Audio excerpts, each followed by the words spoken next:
welcome back to another video. I just barely turned this pivot back on, and it looks like I even got myself a nice closed tip there on the bottom, so I'll have to open up that one. But it's been a while since I guess grabbed the camera. I meant to yesterday, but then I forgot, because yesterday we actually started working on our peanut combines and started getting them ready, and I wanted to film little parts about it, and then we got so busy up in work and I just kept working, and then by the end of the day I was like, oh darn, I should have recorded. But it's a loss now, so I have to just maybe film maybe tomorrow, or because today's getting pretty late already, so I might have to just do it tomorrow. Then I'm pretty sure we'll be working there and the day after, and until it gets done, of course. So for now, I just better turn on this pivot, so I gotta open that tip. I want to check a few more wells to make sure they're still good, and then after that I might actually go help on the peanut combine. So I think there's that, because I don't think there's anything else for me to do today here on the farm, because all the pivots are still good, they're still running. I do want to show y'all some of the cotton. It's starting to get close to finishing up, so I want to show y'all what that looks like, because harvest is close and it's maybe a month and a half out, maybe a month when we start digging peanuts. But I'm hoping we can wait till the end of September to start digging the peanuts, but I guess we'll see what happens.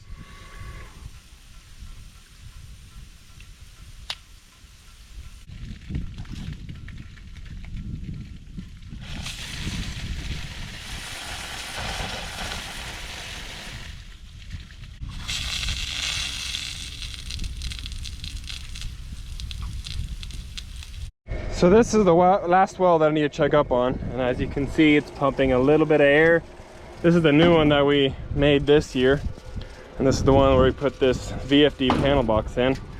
And these things are pretty nice. As you can see right now, it's set to 60, and it's pretty nice that you can just turn it down to your desired, I guess, volts, or not volts, I guess I don't know what you would call it.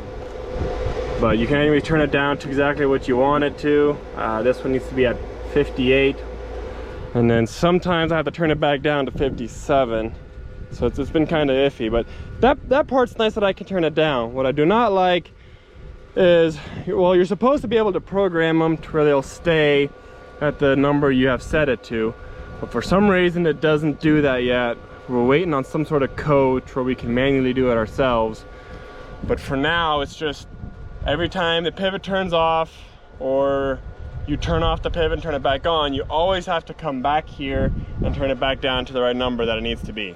So I just have to memorize what every single well is, and then I have to just manually reset it to what it's supposed to be. It gets a little bit annoying, kind of a hassle, but it's not that many wells. It's this one here, and then there's one there, then we got like 2 more over there. Actually, it's actually quite a lot. It's like 6 wells that I always need to do that to. So it's, well, then again, it's not too bad. But as far as peanuts goes, these peanuts are looking pretty good. These are also the peanuts. We did also have to spray these for sclerotinia. These peanuts also had the same disease, but that's been sprayed for now and we should be good. But as far as peanuts go, there's quite a few peanuts underneath the ground, so I'm hoping to get at least 6,000 pounds per acre. So yeah, we got good peanuts underneath there. Pivot just barely came over here. It actually just stopped there yesterday evening. I'm not gonna say why it stopped, because I don't think my brother wants me to say why it stopped. Well, no, wait, actually it wasn't even my brother's fault. It had an alignment fault, so I'm not quite sure what broke on it. It might have been another tire. We've replaced like 15 tires on this pivot alone this year, feels like. That might not even be over exaggerating, because it's been that ridiculous. This year has been a replacing tires year. Last year we might have replaced 5-10 tires maybe, and this year we've already replaced closer to 30, maybe even closer to 40. It's been ridiculous. But we've only replaced 2 or 3 gearboxes this year, so that's good. Gearboxes are heavy, so that's been good so far. But I'm gonna drive over there and I'll show you some what some of the cotton looks like. So this cotton right here actually looks really good too. I'm happy with it so far. And of course, you know, this is the end of the field. It doesn't get as much water, so you know, you can see it's kind of tiny. But because it's also getting not as much water, you also find a lot of these. Because it's a lot drier here at the end of the field, the cotton doesn't get as much water, and then the cotton thinks it needs to start shutting down. So then you get areas where, I see a few of them over there, but you get a few areas where the cotton wants to start opening up already. So you can see what the cotton's supposed to look like. This bowl right here will crack open and the cotton will get exposed, and the cotton will actually dry out to let us strip it or pick it, whichever implement or whichever machine we decide to use. But there's a few of them here. I think I saw a pretty big one over here. Yeah, there's one right here. This one, cotton is pretty far open already. So there's your cotton. That's what it looks like. Fluffy cotton. This one's actually dry, so it's not wet anymore. But yeah, there's your fluffy cotton.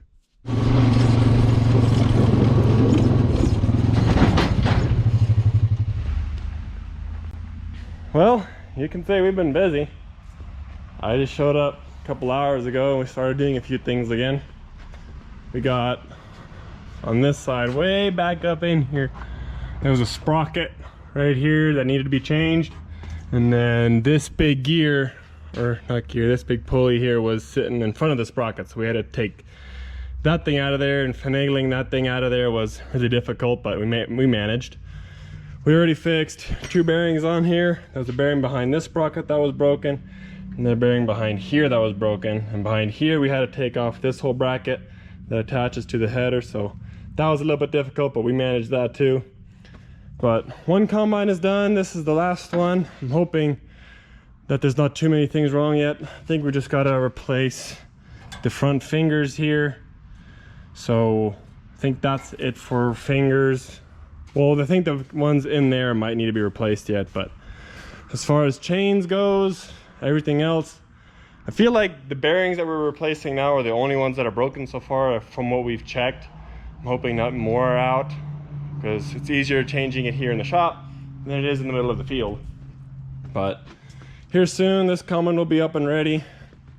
Then, of course, after all the chains, sprockets, and bearings are all fixed, then the only thing left is to just change the oil and put new oil filter and air filters on there. And then I believe once the combines are done, then we're gonna start working on this cotton stripper. So a lot of people were wondering what the difference is between a cotton stripper and a cotton picker. This one right here, I'll show you when I get to the front. So each row unit, you basically just have, I don't know how well you can see it, but you just got what's called either bats or brushes or bat brushes. Bat brushes are just a medium version between, bats are just like solid rubber, brushes are, brush, and then bat brushes are like firm brushes. But this basically would just hit the cotton off, it brings it up into this auger right here, brings it to the middle, and then burr extractor cleans it, makes a bale. Picker just has little spindles that'll pick the cotton off of the plant, and then so it skips the whole burr extractor process.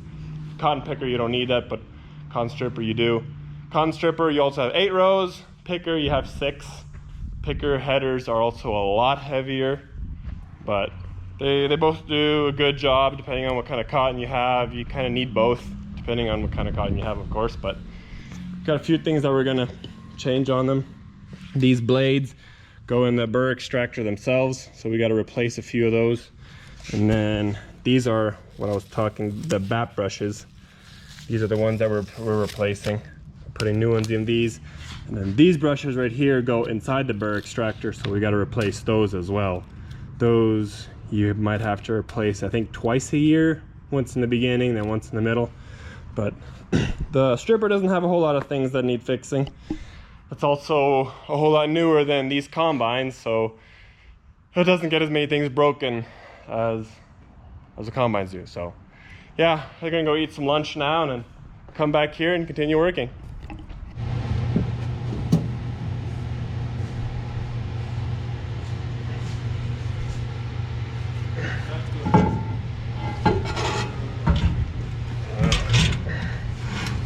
Det var väl då förbi inte bara en t-shirt. There you go.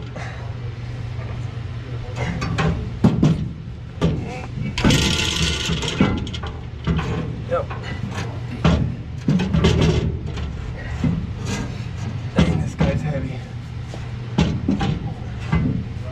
remove the need. Oh, there you go. I don't know. Oh. Yeah, pipe wrench will work. Can you do it a little bit further? You moved it quite a bit. Actually, a little bit further.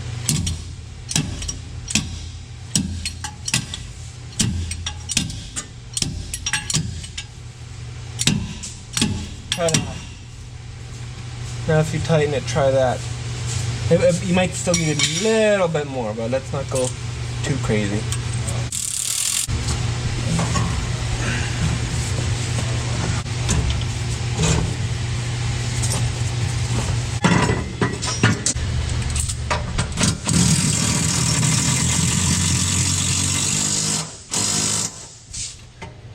Yeah, it needs to be way tighter.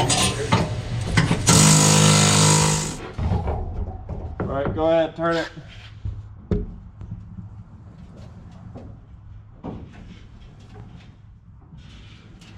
Oh! We're good here, keep going. Oh! Got one broken one.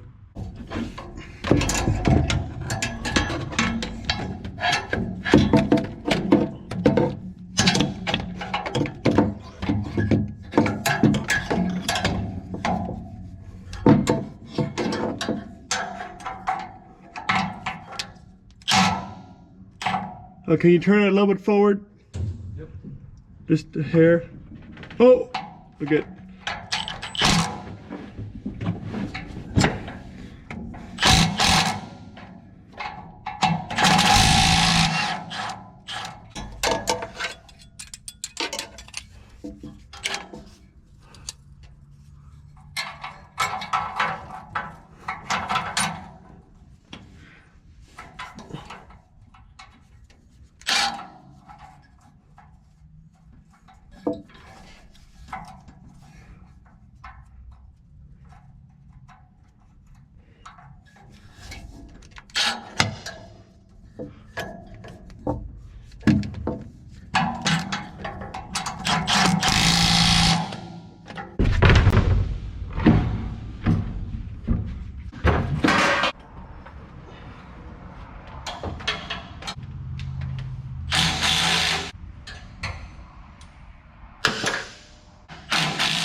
All these springs should be done now.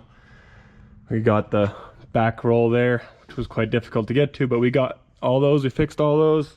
We now have a massive box full of all broken springs. We've replaced a few this year now. So hopefully that'll be it for the year, but I know we'll probably end up placing some in the middle of the year, but we'll put this cover back on the front there and then check a few more things and this combine might be done. And since we're done with that, the front springs, gonna hook on the header on now, and then there's a few pickup fingers on the header. A few of them are broken, so we're gonna replace those, and then I believe that's it for this combine, besides an oil change. Combine is done, so now we're gonna back this guy out of the shop, and then we're gonna start working on that cotton stripper right there.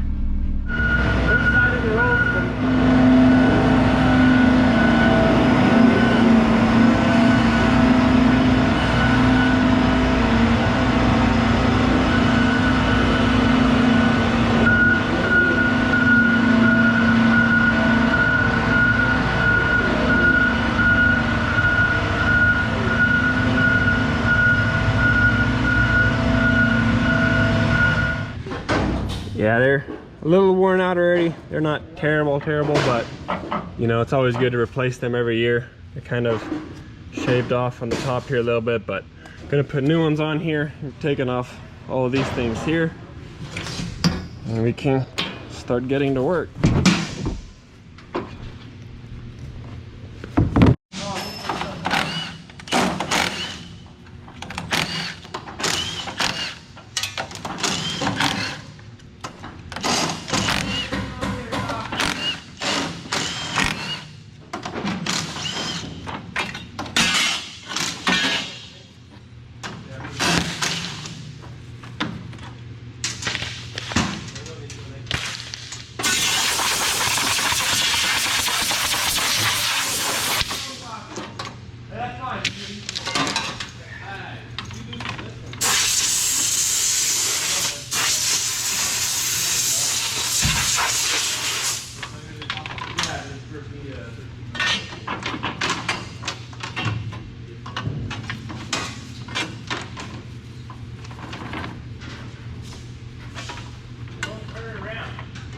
they'll all fall down.